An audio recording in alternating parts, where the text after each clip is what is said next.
we are happy na ligtas yung ating mga kababayan. Natutuwa tayo, ligtas sila. It is one action of a Coast Guard to save life at sea.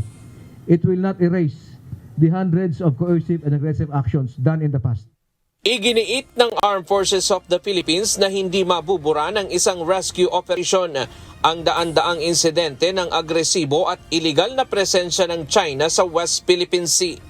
Ayon kay Rear Admiral Roy Vincent Trinidad, tagapagsalita ng Philippine Navy para sa West Philippine Sea, tungkulin ng bawat responsabling Coast Guard ng anumang bansa ang magligtas ng buhay at magbigay ng tulong sa mga nangangailangan ng tulong sa dagat.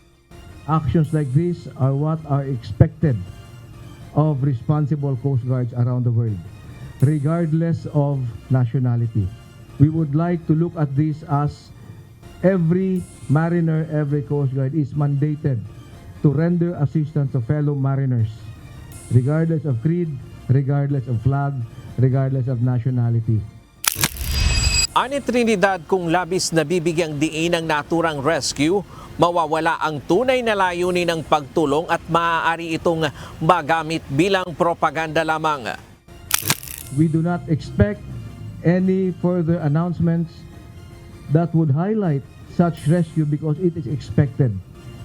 Especially so if the one conducting the rescue has a past record of coercive and aggressive actions. Otherwise, highlighting such activities would lose the essence of the rescue itself, and it may even go to mere propaganda.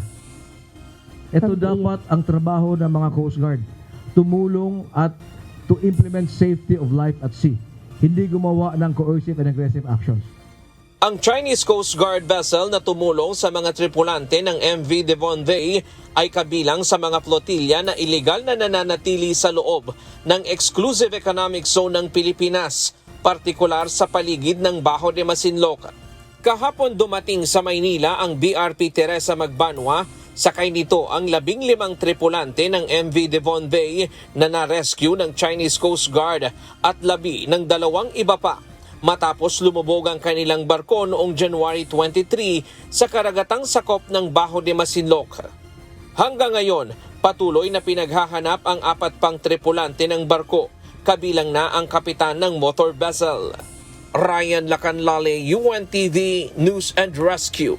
Diyos ang aming sandigan, serbisyo publiko ang aming pinahahalagahan.